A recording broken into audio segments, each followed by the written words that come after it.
Hello and welcome to the Ring It On podcast. My name is Jordan from Exo Sounds. Thanks so much for tuning in.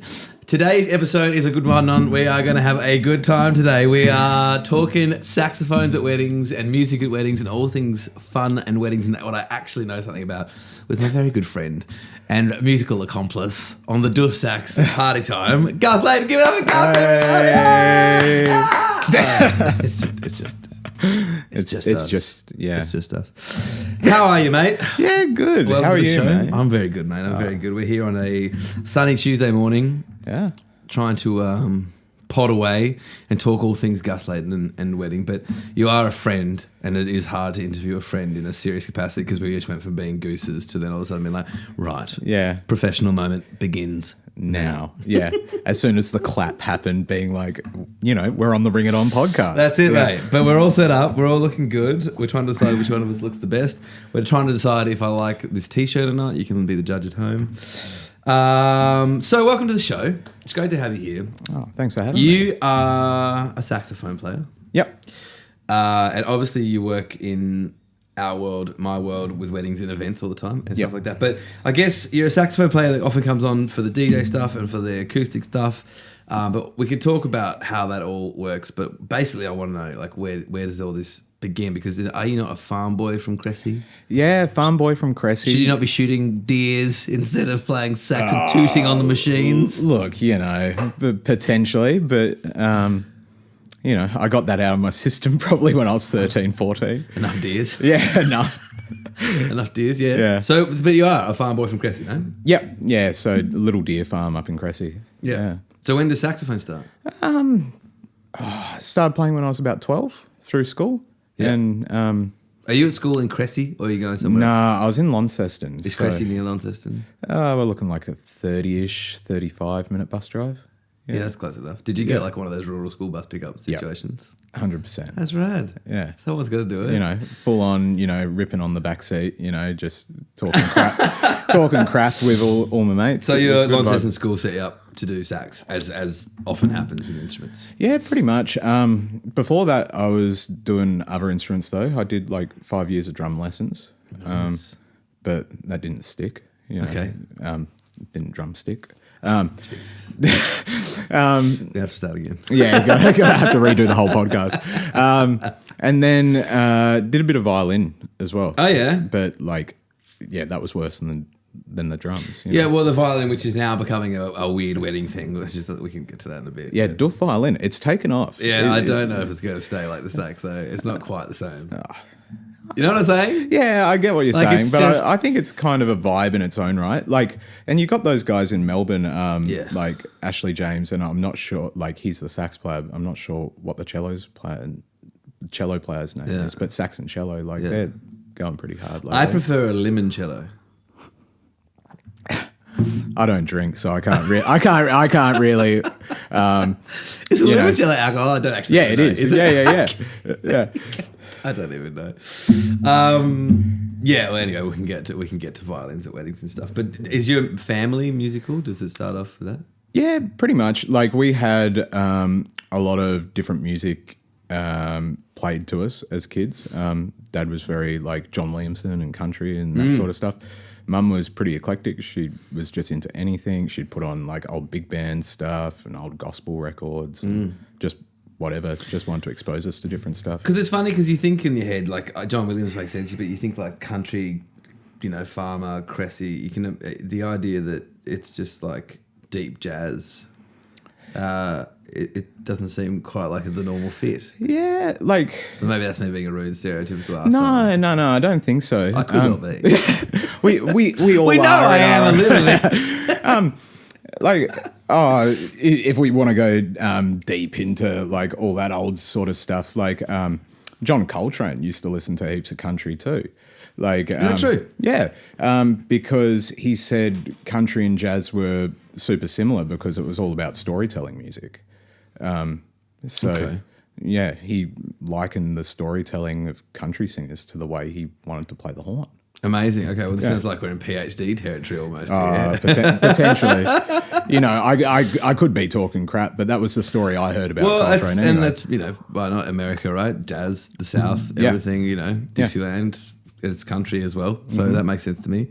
But so you're obviously playing at school. And so is jazz where it begins for all sax players? Because in my head, if you get given a woodwindy, that instrument, you are wanting to be Lisa Simpson under the tunnel, just tooting away. Yeah, well, I guess that's sort of like where it started, whether I want to be Lisa Simpson or Bleeding Gums Murphy, for all the Simpsons, Bleeding Gums Murphy's the name the other day. Yeah. I was trying to talk to somebody on the phone. I was trying to sell you the other day on the phone to somebody. And I kept saying Lisa Simpson. I kept going, well, you can't really do it on your own. He can, but it gets a little bit Lisa Simpson. She was just like, what? She was the receptionist at this thing. And I think she was just a little bit like, she's probably 19. Yeah. She's probably like, what's the Simpsons? Oh. Who's Lisa Simpson? Who's Lisa?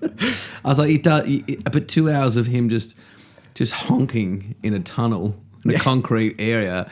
She goes, it won't be that. He'd be in the office. And I'm like, I know. Yeah. I understand. I was trying to make a point. Yeah. Because I guess so. You get given a saxophone if you have. Did you instantly have like chops at it? Were you good at it? Did you instantly like it the most? Definitely liked it the most. There was definitely something about it that I was like, this is just right, or like clicked. But I didn't really go the jazz route. I was sort of good. That's what I want to hear. Yeah, like I guess I really started out. I had like a heap of like rock and roll play along books. Nice. So I was like learning guitar riffs on the sax. And so what with sax parts in the like? It was like these Hal Leonard books that were like rock riffs for alto saxophone.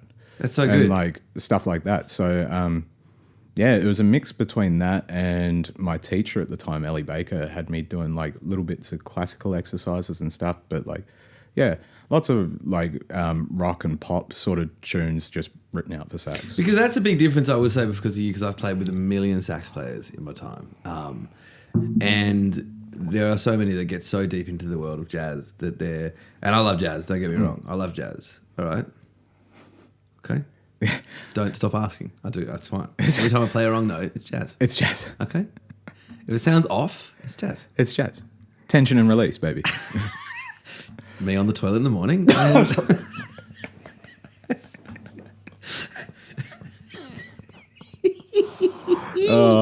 And jazz. And jazz. Yeah. So. And I do think that a lot of sax players get into that world. So I don't even know if that's not really the point I'm trying to make. The point I'm trying to make is you're very good at being able to play in quite a poppy capacity, and maybe that's partly to do with that. If you're starting off learning how to do like pop riffs from big band stuff, especially because even big band stuff, quite a lot of the time is quite accessible. Oh yeah, totally. Yeah, absolutely. Versus, a deep dive into the intricacies. Yeah, deep cut jazz. Yeah, deep cut jazz. But you obviously like deep cut jazz now. Yes. Yeah. Very, very big into that. Yeah. But so anyway, you do that and you get through to, I'm guessing year 12. You playing the whole time? Yeah, playing the whole time. I guess around grade 10, I start, singing and playing a bit of guitar and ukulele and stuff like that, doing little pub gigs and stuff. While I was shooting, like I had this endorsement deal, While you're shooting, what does this mean? Yeah, like while I was clay target shooting. Right, so he clay target shoots. He's saying that to me because he knows me. But sorry. Sorry, audience.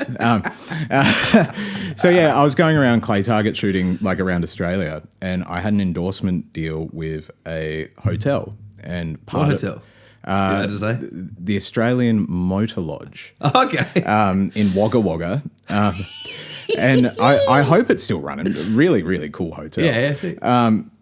But part of the deal was that like I'd get my hotel rooms and stuff, but like while I was over there competing, but I had to play guitar and sing in the hotel bar. Really? While I was there. Yeah. So you had to go shoot clay targets and then play guitar and sing in the bar, and you got interesting, fascinating. Yeah. How does the clay targets circuit work? Oh, that's its own podcast. Yeah, it's not an Exo Sounds podcast. The circuit, I guess.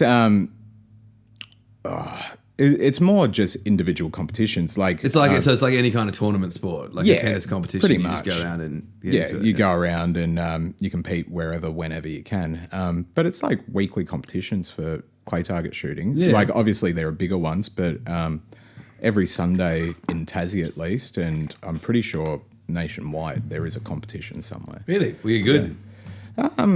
Like I was all right. Yeah. Like I guess in the depths of it, I was doing pretty well. They had this thing called like the Australian Elite Squad. So they took a whole heap of junior shooters that they wanted to train up to be the next set of Olympians for them. To be Michael Diamond. Well, pretty much, yeah. Well, He's the only shooter anyone ever knows ever from 2000, though. Is that him? Michael Diamond, yeah. That's his name? Yeah. Yeah. Michael Diamond. That's in the recesses back here somewhere. Well, the guy who shot with Michael Diamond, Russell Mark, I used to get some coaching from him every now and then. And Russell, like, I never got to meet Michael, but Russell, great guy. Shout out to Russell Diamond, not the name, not the correct name. No, Russell Mark. Russell Mark. Yeah, absolute legend. Killing it so far on the potty.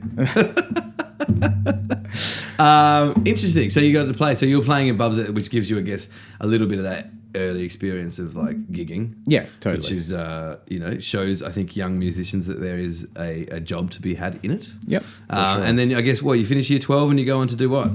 Finished grade 12, and I guess for me it was that choice of the initial route I wanted to go was doing a music theatre combined with jazz sax degree. Because you're singing. Yeah, because I'm singing. So at that point I was doing like music theatre shows and stuff as well. Yeah. What kind of roles? What kind of roles? I was always comic relief. Annie? Nah, I wish. The titular Annie? Yeah. Gus Hello, Leighton. I'm going for the titular role of Annie. Gus Leighton is the titular Annie. I've pre-permed and dyed my hair red. You imagine that? You walk into the office, you're like, but I've done the perm. I've done it. What do you mean I don't get the job?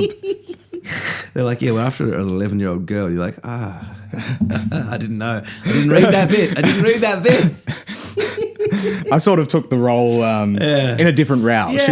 Yeah. So you're doing what kind of, like Grease? Comic relief? So Godspell? the ones we did at school, like What's the school? Scotch Oakburn. Okay. So we did Back to the 80s, we did Disco Inferno. Then It's called Back to the Future. I don't know. No. Well, I'm surprised there isn't like a musical of Back to the Future. I guarantee someone's trying. Yeah, probably. There's some Lin-Manuel Orange. Not Miranda. Oh, sorry. Mandarin. That's my own pun joke. This is all over the shop. Lin-Manuel Orange. Because I thought his name was Lin-Manuel Mandarin. I wonder if they can tell that this isn't scripted, you know. Okay, so you're going. So someone's writing. Did you ever try and write a musical? I did. Did you? I did. What'd you do? So What's your idea? The idea was going to be, it was about telemarketers. Fun. And about all the abuse they got. So it was just all these like parody songs about, telemarketers getting absolutely slammed. I guess it was sort of like IT Crowd meets The Office sort of I like that. music. That's fun. That's a creative idea. I like that. Yeah. There was a movie with Jennifer Lawrence where she played the telemarketing queen. It was very good. You think it doesn't have much legs in it, but it's actually behind the scenes very interesting world. Yeah, right. That's an aside. That's a whole other podcast again. Everything's another podcast. So you're writing musicals, you're performing in musicals.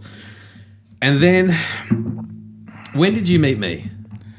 When did we meet? When did we start doing weddings? When did you start doing weddings? So I'd done a few weddings before meeting you with the Rim Shots. Yes, which is your band. Yeah. Uncle Gus and the Rim Shots. Yeah. And when did that start? That started about, I think our first gig was in 2018. Okay. Yeah. So you're just out of school? I would have been third year uni. Okay. 2017-ish, 2018. I don't know your title. Around that. Mm-hmm. So we were doing a few gigs. We'd get asked to do the occasional weddings, stuff like that. Yeah. Because, and what is Uncle Gus and the Rim Shots? It's almost like a big band. Yeah, it's like a 7-piece jazz sort of swing party band, I guess, like a more jazz version of like old school Cat Empire sort of stuff. Okay. I guess, Yep. yeah. or at least that's what we're going for. Yeah. Yeah, I saw the Cat Empire with an orchestra recently, and they're very good. Except for the trumpet guy's not there anymore, and he was kind of it. Yeah, no, totally. I think they call themselves like the Cat Empire Collective now or something like that. It's like they have members like based all around the world, and they'll do shows together. Yeah, some it's kind a bit of of a vibe. legalese situation. It was good. Yeah. Though. It was good. That was a while ago now, actually, mind you. But yeah, so Uncle Gus and the Rib Shot starts out, and you know, it's obviously it was doing quite well. I heard of it by the time I got down here. Yeah. Albums? Yeah, we got a few albums out. One's being mastered. Well, just finished mastering, actually. Is that right? Yeah, the only thing left to do is I've got to do the album artwork and then bang. And you did it all? Were you always doing it all as a band leader? Like, everyone always helped, you know. Like, So where did you find the players? At uni or something? yeah, at uni. So we'd all been put into, at the time, at uni, one of the ensemble courses would be you'd study a groove ensemble. So, like, it might be funk band or soul band or Latin band. And one they had was Jump Jive. Okay. So that, like, 1950s sort of greaser rock and roll sort of swing. And we're all in that. We just dug it. So we're like, let's actually make it a cool, thing. Man. Yeah. That was the music that everyone thought the kids were going to get pregnant to back in the 50s. They're like, Pretty don't listen much. to it, you're going to have a baby. Yeah. It didn't actually work out to be the case. That we know of. Sure, there were some babies, Yeah. but not a guarantee. Not a guarantee. Talk to all the people in IVF today about it. Just listen to some jive. I mean, I don't know what you're doing here. Spending thousands. Just go back and listen to that 50s. All the mum said, just, you know, I don't know what I'm saying. Because basically it goes from, you know, obviously Uncle Gus of the Rim Shots doing really well. People are seeing you. People are asking for you. But you have become this kind of presence of, like, you're probably like, you are the sax man in Tassie, if not becoming the sax man in Australia. And so I was doing heaps of, because I moved here, I'm trying to think about how we met. You were doing Doof stuff. So the Doof Sax thing is really what the wedding world knows you for, more so than the other thing. 100%. And that's why I kind of wanted to drive us into that direction, because you obviously, in Sydney, before I came back here with Overall Lane, the trio, the DJ trio, it wasn't called Doof Sax or anything like that, but it was very popular from like Ibiza club world. Yeah. So you'd have, you know, somebody probably in a fedora, noodling away on their sax over house beats. Yeah. And then lots of people in Sydney, and I'm sure in Ibiza as well, started doing that with vocalists as well. So essentially you'd have a DJ party band of three people. One was a DJ, one was a sax player, and one was a vocalist with really ambiguous electronic, spacey chord tunes. And the singer would just do different songs. The sax player would riff over it. And that became a very big thing in Sydney for a long time. And so when I came down here with Over on Lane, people were like, I need a sax player at my wedding. And so I was like, who's the sax player? And you just popped up straight away. And then I think I just sent you a message, you know? Pretty much. I think you might have, before sending me that message, because the first wedding I did with you was Omar and G's. Wow. From DeLeone. Yeah. From DeLeone. Amazing. Yeah. Omar from By the Wild Photography. G from DeLeone. Yes, and that was the acoustic stuff. Yeah, that was the acoustic stuff. Was that right? Yeah. Was that first one at Mona? Yep. Yeah. That's cool. And yeah, because I did that big walk from that first room into the void. Yes, that's right. But I think before you sent me that message, you actually came and introduced yourself at Botanica to me while I was playing. Because you were doing the thing. Yeah, because you mentioned who you were and what you did, and you're like, I'm going to reach out to you, expect an email in a couple of days, and sure enough, you know. It would have been there in 30 minutes. Pretty much. Because I'm a giant piece of shit. No, but like, you're just like, this is what's going on, do you want to do it? And I was like, yeah, it sounds sick. Yeah, Let's go. Because yes, I remember that. So I guess from like an XO perspective now, obviously that was Over on Lane, and Over on Lane is now XO. In Tasmania. I don't want to get myself in legal trouble. We get heaps of inquiries for sax players to add on to our packages, which is obviously the full day thing, which is acoustic to start and acoustic, you know, DJs to finish with, sometimes with sax players. But I was originally in bands with sax players, like in Dave Matthews' band, Rip-Off players. I always knew sax players as the acoustic bit, which is probably why that first one was more that way aligned, because I don't think I would have been pushing myself down here to be like, bring a sax player on. But that was happening in Sydney all the time. But it's a real art form, the Doof Sax thing. Because we'll talk about the acoustic stuff in a little bit. Because you're very, very good at it. Like, better than anyone I've seen do it. But, like, it's not normal for sax players necessarily to be comfortable with it. It's a different thing, right? Oh, 100%. Yeah. Like, it's, I don't know, more so than being a muso, you're almost being a stand-up comedian or, like... You're a hype man. Yeah, You're a totally. big-time hype man. Because I know in Sydney, so many sax players absolutely hated it. And it's the same down here. Because of the requirements or the expectation of the crowd to be like, get out there and dance with us, which I don't think is the case even in Ibiza. Like I think that they wander around, they roam. Yeah, they roam. But they don't get attacked. Yeah, well, that's happened a few times. Yes, that has happened. So it truly is a different art form. So essentially, I guess I'll set it up and say like, so sax can be added to any part of an EXO package or any part of any package you do. Yeah. Obviously, you can do your own packages for weddings with a jazz lineup that turns into a Doof Sax. You can do it with the rim shots in a band. You also join in with the EXO band for receptions. There's all kind of ways. Yeah. But the most common thing is you being added to either the acoustic sets, which is over canapes and early dinner, or the DJ sets. The DJ sets. Yeah. And the reason we do that, I think, is because it is it's an instrument that I think, and don't take it the wrong way, but like if it's too much, it loses its impact. If it's going for 6 hours, I think I would say the same about an acoustic musician. I don't want to say acoustic, sure. but that's why it transitions into DJ. Yeah. And 100%. I think some people go like, let's have sax, we want it all day. And what they're not realizing then is that people are like, yeah, we get it. It's funny talking about the violin before, right? Like people have a timeline with violins. Mm-hmm. Like people are like, after an hour and a half, you know, unless they're Irish, smashing Guinness in a fiddle kind of way. Yeah. I think it has its point, right? Yeah, but I think sax has more legs than that, and that's why I think it's the difference. Yeah, well, and I guess it probably depends on the vibe of like the wedding and the acoustic set, and then the DJ set later, and whether there is, you know, good breaks in between, so that it's not just like slamming your ears all day too. Yeah. Because, I guess one or the other, it's that less is more sort of situation. Yeah. Like, what's more impactful? You know, what do you want to... Yeah. Do you agree with that sentiment, though? Like, as in, it's a different way of playing throughout the whole day, even if you are absolutely. On all of it. Yeah. But you most commonly get added to the DJ set. Yeah, 100%. And it really is a different art form, and you are so good at it. But it's hype, man. Like, it's obviously knowing the lines to the songs and adding something, but essentially a DJ is behind this table. Yeah. Grooving out, doing their thing, providing you guests, and that's what you need and all you need. Yeah. But if you really want somebody who's going to get out there and bring people in, that's what it is more than just tooting away. Yeah, well, I guess probably part of the big appeal of it to crowds is we don't want to pay a full band to come. Yes. But we want the element of a live musician. Yes. You know, doing something, which is why I guess you don't necessarily need it on those acoustic sets earlier on if you don't want it. Yes. But yeah, it was sort of like when when we did the EXO sort of sax camp thing. Yeah. I guess the sort of the big hurdle or like the big role of the Doof Sax player is to be silly and have fun so that everyone feels comfortable cutting loose on the dance floor. And then you sort of vacate and let the crowd have fun by themselves. You know, you don't want to You're intrude essentially on a their human fun. glow stick. Pretty much, human glow stick. I love that.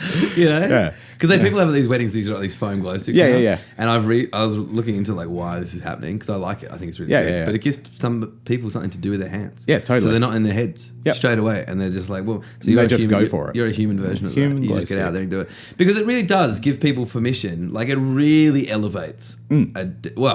Again, I want to emphasize. There's two different versions of this. There's like your version, and then there's what most other sax players do, and both have their place. Yep. Sometimes people just want an element, something different, something to be enjoyed. Yeah. Something cool but their crew isn't really going to respond too much. And you've been there, right? Yeah, you've been 100%. there where your kind of normal tricks don't work. Yeah, totally. It's like I'll put something out there to try and see if I can get them to go full bore, like lively, and they're not into it. So it's like, okay, I respect that. You know, I'll go out. I'll just roam around and make it chill. Because you do. So what are some of the tricks you do? So Don't reveal the secrets. yeah, reveal all the secrets. No, but like if you're at a DJ's, you're not just standing next to me just grooving away. No. You're out there and you're doing Russian dancing. Yeah, you're well, squatting. trying to. You're squatting. jumping. The dance move of 2025 was the butt scoot. It was the butt shuffle. Was I not there on the first time you did that? You were there That on was the first butt shuffle. Yeah, like a dog that's just done a nasty poo that's still got some on the hair. Yeah. Or like a small child that's just trying to figure out what's going on. Or both, you know. It was him across the dance floor Yeah. on his bum, and it was one of the funniest things I've ever seen. Yeah, and people lost their minds. Yeah, chasing the groom. That's right. Yeah, he wasn't looking at me or something. Yeah. Yeah. That's one of the moves. So yes, you're out there doing a lot more than just like, tooting away. Yeah. Next to it, but there is that point, like you say. Sometimes it's not appropriate. Yeah, sometimes it's not appropriate. Yeah. How do you find the corporate thing? Because that's kind of like a weird world. I think that when people book you for a wedding, you're probably prepared. They know what they're going to get, right?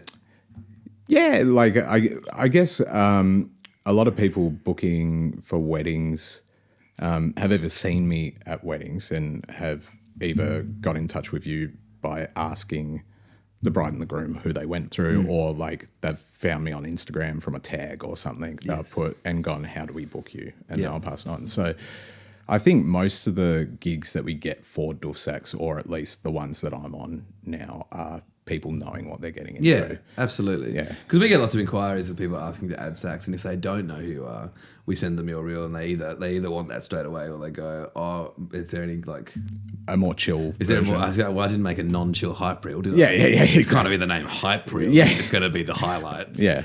And then I end up giving them to you anyway after if you're available anyway. But we do have lots of other players down here that you have trained up. And it's like you're saying with that training academy, right? Like it's not training them how to play. It is teaching them how to play. They need to know the parts. Yeah, well, what do you think the most important thing is? Like you do need to know the parts. Yeah, like you need to know the parts. I guess you've just got to be quick on jumping on whatever tune it is and working it out quickly, because it's not like we work out a set list prior. No. Like, we're not going, yes, we're going to go saxa beat into Destination Unknown, followed by Horses and then Dreams and then, Let's Get Loud. It's sort of, I've got to trust whatever DJ I'm with, that they're reading the crowd well, and when they're transitioning into a new tune, I've just got to go, it's that one. Yeah. Or if I don't know it, I've got to go, okay, what can I play over this? Yeah, finding the key really quick. Finding the key and that's super quick. And that finding of like, what can I play over this is what the old school Sydney thing was. It was just instrumentals, and you were like, the sax players were running through their head of like, what's a hook after hook after hook, and then the singer would sing in between, and they'd try and match that hook maybe, or hook into something else, and that's how it kind of worked. Yeah. And so, if you don't know the song, you are just kind of trying to find. So one of the art forms of it is finding the key real quick. Yep. Going like, is that? Yeah. There it is. Quickly turn off the mic and go, boom. Oh, yep, that's it. One of the tricks of the trade, turn the mic off to find it. Try not to find the keys on mic, other sax players. Yeah. It's not because ideal. Yeah. Wedding DJing is not like the big set, because it really is reading the crowd, dealing with requests. Obviously, we have things that are locked in already, like runs. I call them boxes or whatever. People call them runs, whatever they are. But things I know. Here's 10 songs, and I'm probably going to do these 3 in a row. They're going to these 4 in a row, and you know those. Yeah, well, and I guess that's the thing too.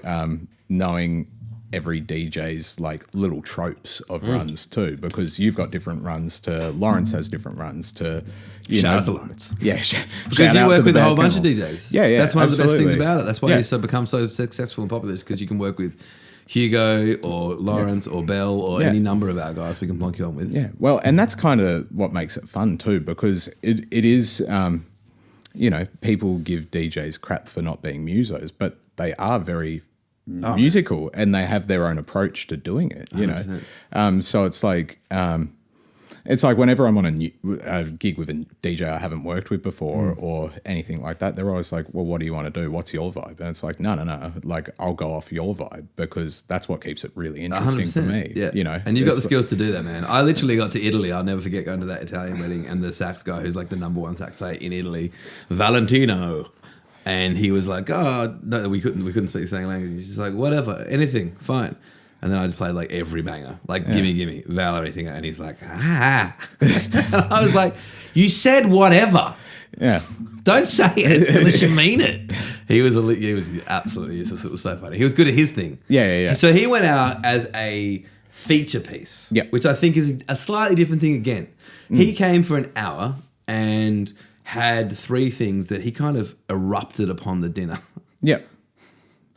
Do you know what I mean? Yeah, I do. He came out of nowhere, kind of like the singing waiter kind of vibe, which they also had at this wedding. Yep. So comes out of the woodwork and just kind of goes, this is my moment for 3 songs. And it really worked. Yeah. But that's a different thing as well. Yeah, and that's like a planned thing. It's like, I know that this is going to hit, like I can do this, and you just do it. Yeah. And I think it goes to that thing too, like if you do anything, like particularly stuff like that where it is a surprise moment that could be very awkward if done the wrong way, like you do it with conviction and it will hit. You know, conviction and confidence. Yeah, that's the word for it, conviction and confidence. Because it really is enough. Like I know that I couldn't do that on the electric guitar. Like I'm a bit of a silly goose to hear. You've met me. Yeah. I can be a silly goose, but I'm not really a silly goose. Like I'm going to jump out into the middle of a crowd and do backflips and stuff. Like if I had an electric guitar strapped on, there are certain like air guitar people that would be great at that. Yeah, for sure. And I'm not that guy. No. But you luckily have that skill. Yeah, it's really is. It's performance. Yeah, I think. I think the like the exposure doing all those Botanica sets really helped with that. Like week in, week out for like 3 years. Like that just helped with that. But also like, is it true that you had to put in 748 sexual assault claims? Nah. I'm joking. Nah. It's out of control how what people do. 752. What people do to you sometimes.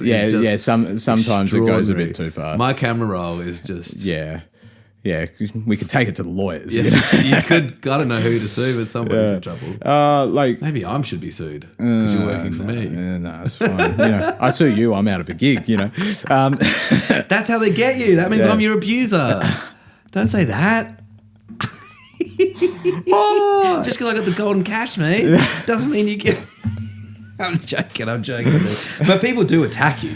Yeah, sometimes they do. Yeah. It's crazy what they do. Yeah, sometimes it gets a bit too far. Funnily enough, like, though, maybe I just attract that because that happens sometimes in the rim shots and stuff too. Does it? Yeah. So maybe it's the energy you're putting out. Don't know. Yeah. But I think that's the interesting thing though, because I guess the whole going out into the crowd and dancing thing is just an extension of whenever I am just really into it and really feeling it, I just start dancing on the spot anyway. Yes. So people were just like, oh, well, come out into the crowd and do that with us. Yeah. So that's how it goes. Yeah. Well, you're unbelievably good at it. You're the best in the biz, and you work with everybody down here. You don't just work with EXO, so you can be added on. But so how do people? We're not ending here, but I just like your process wise. They get in touch with you and you send them to me. A lot of the time, yeah. I like there are a couple of instances where I don't, when it's like they're after me and someone who isn't on your books. Yeah, for sure. For example, exactly. And I know they're on someone else's. Like someone else takes care of them, and it's like, oh, okay, well, out of fairness to that. Yeah, for sure. But most of the time I send them to you. Otherwise, it's sort of like.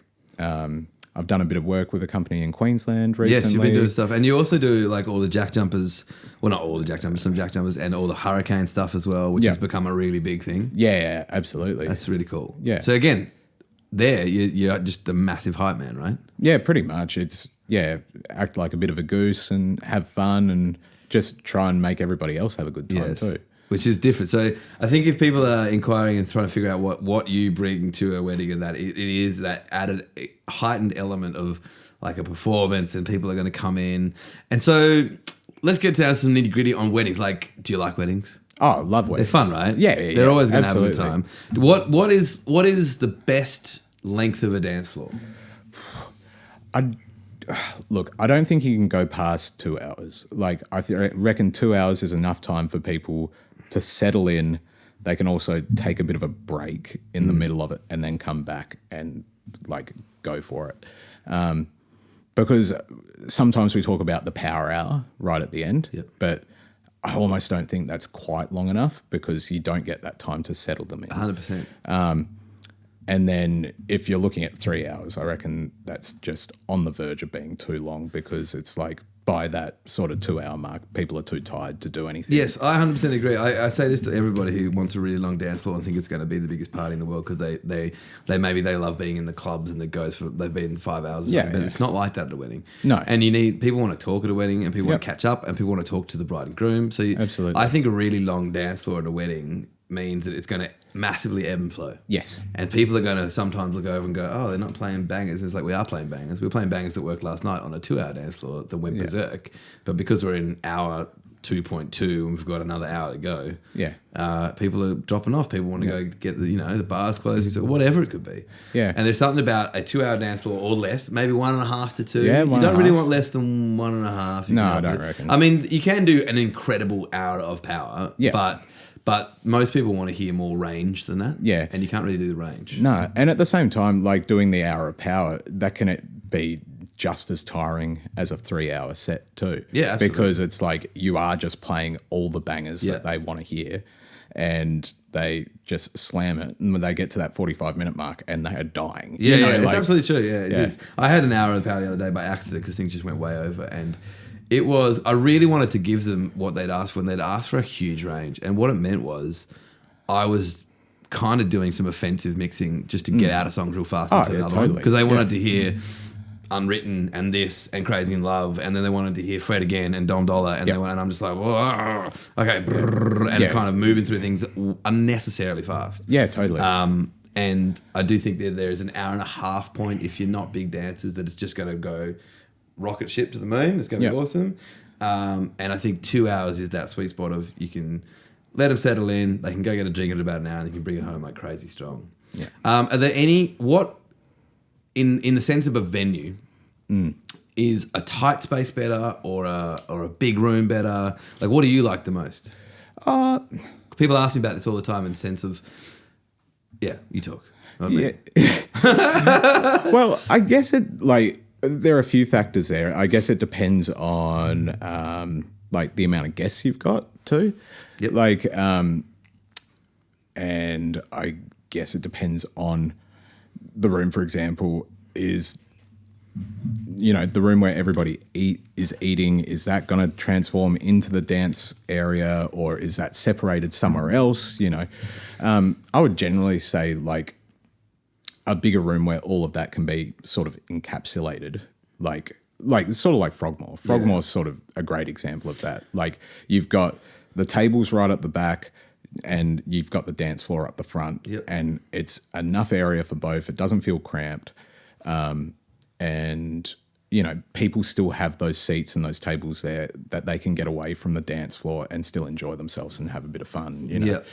I think because I've got a lot of thoughts on this. I've been putting quite a bit of thought in it because people ask me stuff like this all the time. Because a lot of people think that separating the dance floor to a completely different space is good. And I do think that's good because I do like a tight room. But, right, because a tight room gets people in because you can't avoid it, right? Yeah. But if it's separate, what it does do is that if you're in your head not a dancer, like I'm not a dancer particularly. I'm a great mover. Mover and shaker I like to jive. Yeah. But I'm not going to be on the dance floor snapping my pants. That's your job. Yeah. Which has happened. It just happens so many times. So many times. I think that there's something to be said for when everybody has to be involved in the music, even if they're on the outskirts in a big room. It means that if one of their songs comes on, they can be dragged on without feeling like they have to make an active decision to be on the D floor. Totally. Like their cousin can come and grab them and go like, "You love this song, remember?" Yeah. And they just drag them on. And whereas if they're in a completely different location, that doesn't happen. You've essentially got the group of dancers, and then everyone else is at the bar. Yeah. And doing vapes outside or whatever the fuck people do these days. I think when that's the case too, when it is a separate area that is tight, the people who are the dancers of the group, they will take over the dance floor. And that's the situation where it makes everybody who isn't a dancer feel uncomfortable attempting to enter that area too. Yeah. Because I see you at Frogmore sometimes go like right up to the back of the room and try and grab people, like just try and let them know that there's a D floor happening kind of thing, which is a great thing. But there's something to be said also to completely contradict myself, when that room is too big, Yes. I'm thinking of, and not to begrudge it, but like a Peppermint Bay, I always have a fairly tough time there because the dance floor is huge. Yeah, 100%. It's massive, and you need 150 people to make it not feel like it's not pumping. Yeah, well, I guess that goes to that thing, like, and for me at Peppermint Bay too, that can be tricky because the dance floor is so diverse. I can't wrangle group dances where I can get everyone sort of in on the same thing. Yeah. So then it feels like I'm only, playing to half the crowd at once, and then I've got to move between groups of people. Yeah. And sort of segments off the groups. That's the only thing. I don't begrudge the venue. I love playing there. It's we a always great have venue. good times. We're not trying to say that, but I do find that because of the squareness of it almost. Yeah. Because it goes out really wide to that carpeted area. Yep. And you kind of almost sometimes go like, I don't know, like you don't feel like you're killing it. No. Whereas I was in, where was I the other day? Villa Howden's little courtyard down the bottom, right? Yep. And it's a little narrow courtyard. I think there was 80 something. No, there's 100 and something. I think there's 100 and something guests, but even if 40 of them were on the D floor, it felt like it was thumping because of this little space. And it meant people could kind of get out. So it's an interesting one. I lean both ways. Sometimes you want a rave cave around the corner, and sometimes you want that big room because everybody kind of wants to dance, but if they don't have to engage, they won't. Yeah, and I guess, and obviously, shouldn't necessarily go into the bride and groom's planning, but knowing who's going to be there and knowing what that vibe's going to be too, and sort of preempting that, or a heads up with their thoughts on music that is going to get everybody up and all that sort of stuff, or because you can't out DJ a bad crew. Yeah, we talk about this all the time. I've talked about this all the time. Your crew at your wedding are going to be what makes or breaks that dance floor. There's no song that can be played that will bring a bunch of people that aren't into it. Absolutely. Or aren't into dancing onto the D floor.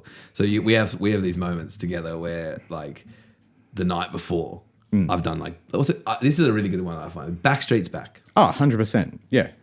It sometimes is the best song of the night. Yep. Or the and worst. people lose their night, or the worst. Yep. And people turn around and go, what are you playing this for? Why would you put that on? And you're like, because it smashed last time. People lose their minds. 12 hours to get that, Has the trend ended so quickly? Because nostalgia is really big right now. Yeah. All that Spice Girls, Lady Marmalade, nostalgia 90s. Unwritten is the biggest song at the moment for some reason. I love it. It's so good. Even All Star Rock DJ, bringing in these 90s, people just love it at the moment. But there's something about Backstreet's Back that it's either the coolest moment of the night or it's an absolute toilet. Yeah. And I don't know why. But that's an example of you can't out DJ your crew, because if your crews aren't just up for dancing to anything. And I think younger crowds, and I'm not being anti-boomer, but younger crowds don't care as much about the songs. They're up for vibe. Oh, yeah, 100%. Whereas older people are very much like, I don't know it. Yeah. I don't want to. I want to hear this song. Yes. Yeah. And you can't, like the amount of people that come up and ask you to change the vibe completely when it's crushing. Yeah. When you've got a full dance floor, you're absolutely tearing it up, and you're playing Unwritten, let's say. Yeah. And then you'll have Arnie Carroll pop over and go, have you got any whatever? Yeah, can you put American Pie on? Yeah, Brown Eyed Girl. And you're just like, do you see what's happening here? Like, why would I do this to everybody? Yeah. And if you do ask for that, I'm going to say, hey, this is for you right over there. And this is going to ruin everything. But it's an interesting one, isn't it? Because space matters. Yep. The crew matters. And from your perspective as adding that element of live, it is a performance piece, but it can be restrained. And it's all about reading that crowd straight away. Yeah. And I think that's, I guess it's similar to the DJ. I've got to read the crowd just as much as you guys do. And more often than not, I'll get asked requests as well while I'm out on the floor, so that they're not coming up to you guys. Yes, you act as a nice little buffer. For them, a buffer. So it's sort of like, oh, okay, this is what X person's into. So then I can sort of feed you guys suggestions based on like the requests I hear of like, oh, this is what these people are into, And if they're the ones on the dance floor, it's like, do we take those requests versus like people who weren't before, I'm always taking requests from people that are dancing over somebody who's not. Exactly. That's just a rule. If you want to get me to play your request, just pretend to boogie for 30 seconds in my line of sight. And then you can ask.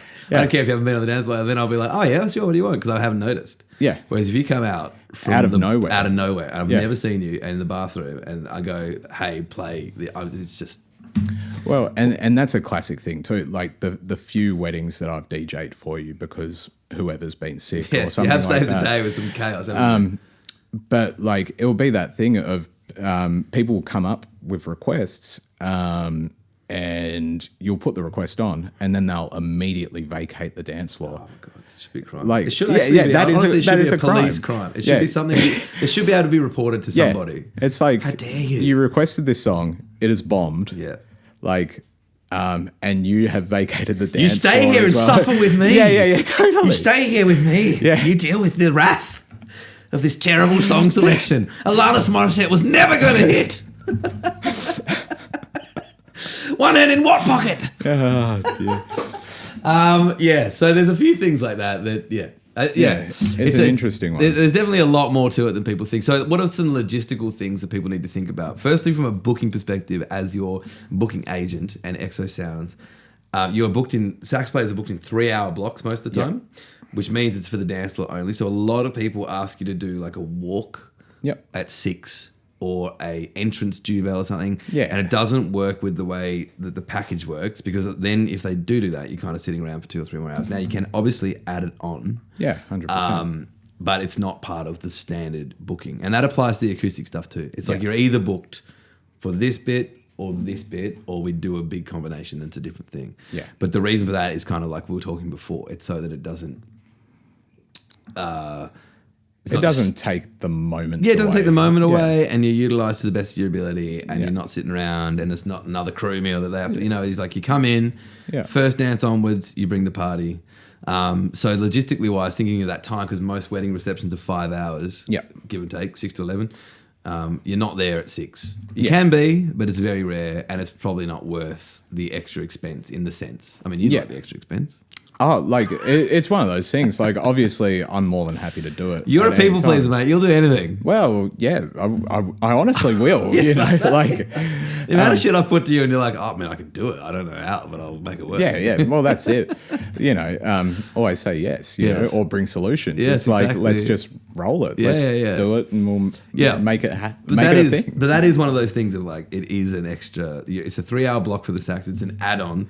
Yep. Now you can do your own packages, but I want to explain from an XO perspective that Gussie is not really bookable without an accompaniment for a full day, because you're an added addition. You can't really do the job to the full effectiveness if you're also on the DJ decks. Yeah, absolutely. It's like, it's a possibility, but like, if I'm also behind the DJ decks, obviously I can't go into the dance floor. It's like you've got a more stationary version of it. And from the acoustic perspective, I think lots of people get in touch trying to book you, because they have just heard your name. They don't really understand. That you kind of need, I mean, you can do it with backing tracks, but most sax players that are booked for atmospheric canapes and stuff like that are with some kind of lineup. Yeah. So Absolutely. what are you coming with most of the time, if that's the case? Obviously acoustic with XO. Yeah. But what's the jazz kind of options? So I guess jazz options, you can either have it as a duo. That would usually be with like keys player or a you'd guitarist. have to have keys, right? Or a guitarist. Yeah, that's true. But you can do trio. So the most common trio format with sax would be like a cordless trio, so like double bass and drums. But again, there's no reason why you can't take the drums out. You could have guitar and keys and bass and sax. Yep. Like, there are options there. I have my own quartet that plays regularly, which, that's drums, bass, keys, and myself. Yep. And then, rim shots. Yep. Which rim shots haven't done a wedding in a while, but usually we would do... our vibe doing weddings was we would do sort of the chill canapes music. We'd play old sort of like Glenn Miller-esque sort of stuff, and then we'd play some hype dance sets that we would usually play at gigs. And what are the restrictions on a band? Obviously, I think most people would know, but lots of people clearly don't. over a DJ, it's really just about songs, right? Like you just can't Pretty much. you can't whip out anything. Yeah, exactly. It's like if people ask requests, it's like, has to be within the realm of possibility. You know? And it has to kind of be rehearsed and know that Yeah, you've got 7 absolutely. people that need to be on board with knowing what it's all about. And totally. Blah, blah, blah, Yeah. So when Rimshots do weddings, it's usually a case of the only like request we will take, and we need like X amount of notice to do it is whatever the first dance would be. Yeah. And we would do it in our style, sort of thing. Yeah, for sure. Like, so some in the past we did Dancing in the Dark once, which was an interesting first dance choice. We did the Monsters Inc. theme as someone's first dance, which was really if cute. I didn't have you? Yeah. That's great.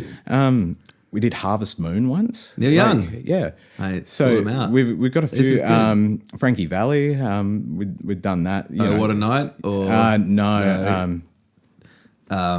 I love you, I love you, baby. Yeah, well, that one would work. Yeah. That one would work. Yeah, so just stuff like that. But then it's set. And, we sort of know what our vibe is and how we. And I think like the people that are going to book going. you for that are going to know as well. Exactly. But bands are super restricted. People often ask why EXO don't do more band stuff, and it's not that we don't want to and we're not good at it. It's just it's 5 people.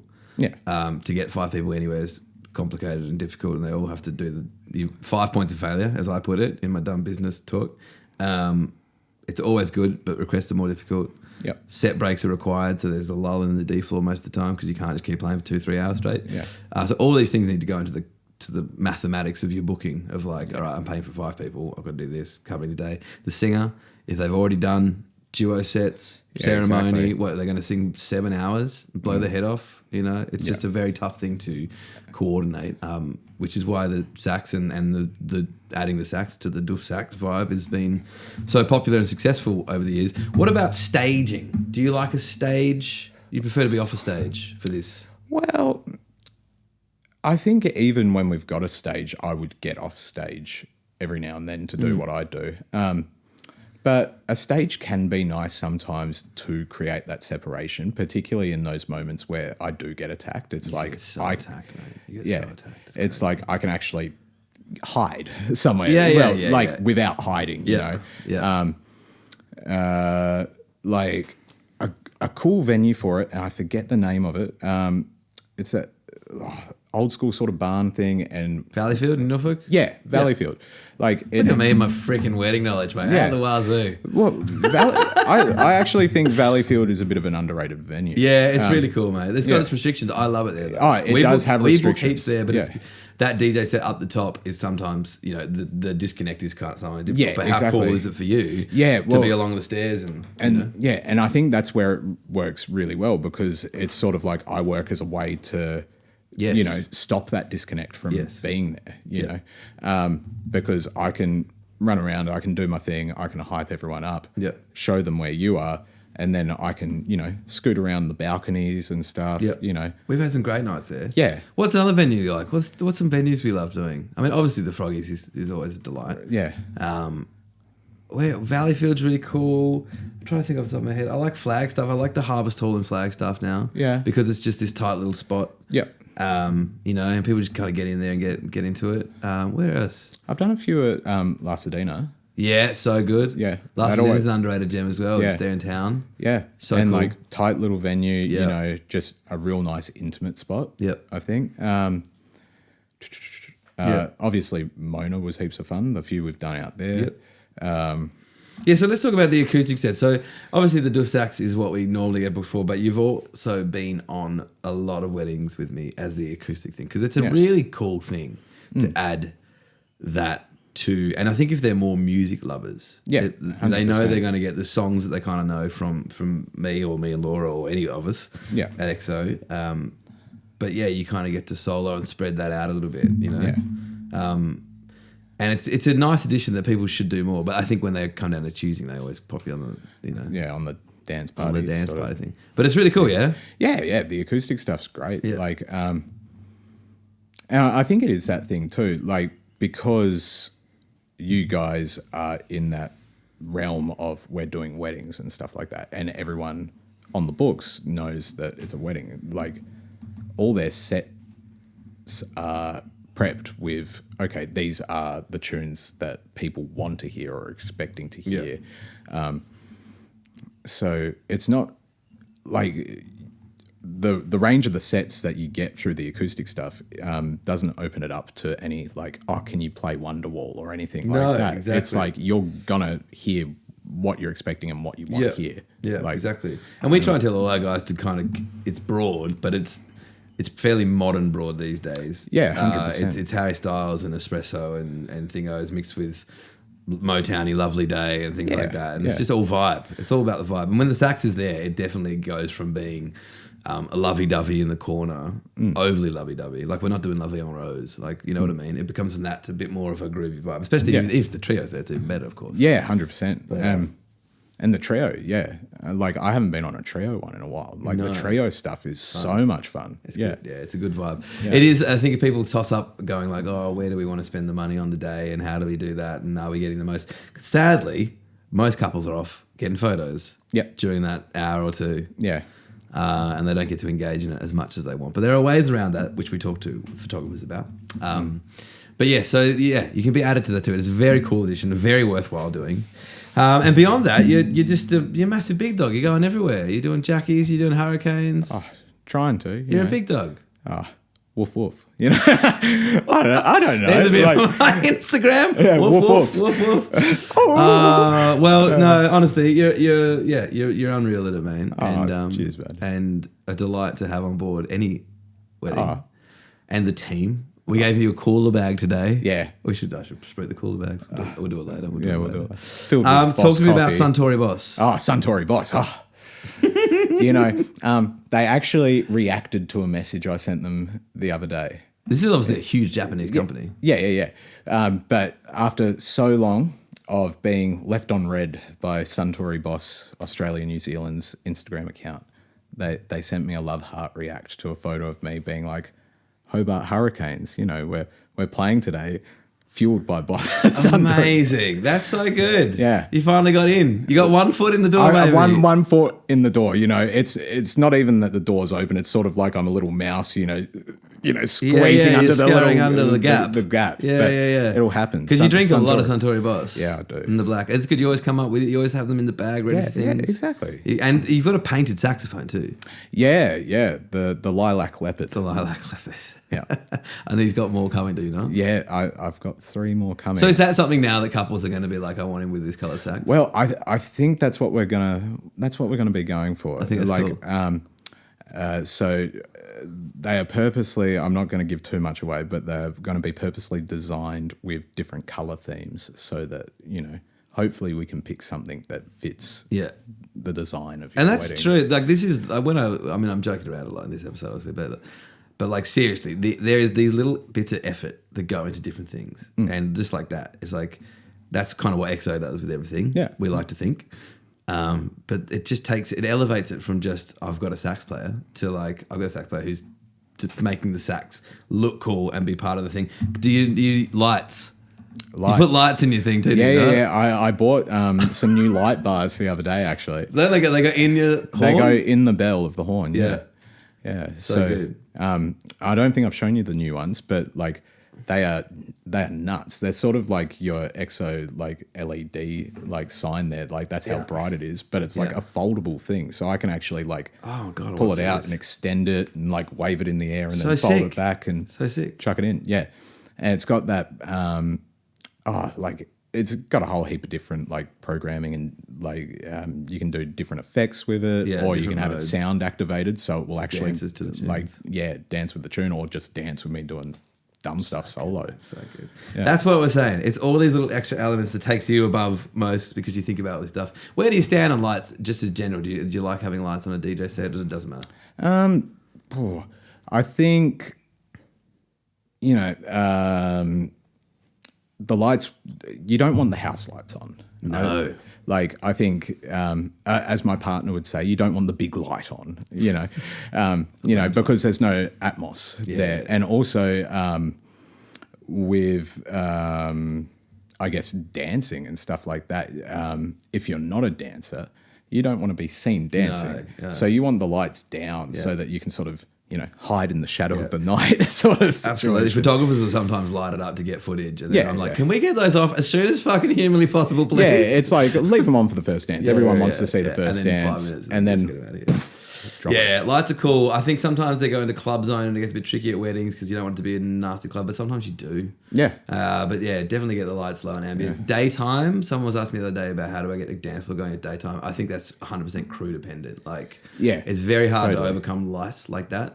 Yeah. But if your crew's up for booking, I've had some great daytime weddings. A daytime wedding beach party. That's what I mean. At the beach or something like that. That works. It's a different thing, but it can work without issue. Somewhere where it's appropriate to be in the day or something like that. She's getting married at Peppermint Bay and they're going back on the boat, which means it's all done by 9, which means they're dancing at about 7-ish, which means it's in daylight savings time, so it's light. Yeah. And she's like, what am I going to do? And I'm like, well, you'll be right, just turn them off. If your crew's up for it, it's going to be fine, right? Yeah. Absolutely. But otherwise, I had a crew the other day, and she was there with me, this person. And I was like, they were not, from my read of the first 4 hours, not going to be dancers. And I was like, I told them to push their first dance back because they had a 3.5 hour dance floor. I was like, you don't need to be doing this. We don't need to be dancing at 7:30 when this crew is not going to be there. And they were like, what do you mean? I go, let's wait till it to get a little bit darker, bit drunker, bit moodier. Yep. Don't set me up for success. Don't put me on the back foot to start with because everyone's going to hit the first dance and then go around the corner for another drink and some food and blah, blah, blah.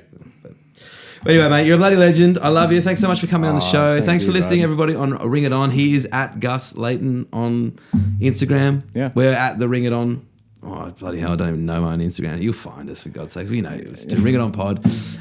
Email any feedback, but definitely don't, to ringiton@exosounds.com.au. I'm Jordan from Exo Sounds. This is Gus. Give it up for Gussie, everybody. Yeah! It's just us every time. It's still just us. We got and two the doggies. dogs. Two doggies, didn't you? Thanks, both asleep from us talking for too long. Thanks, man. That was great. Appreciate it, dude. Legend.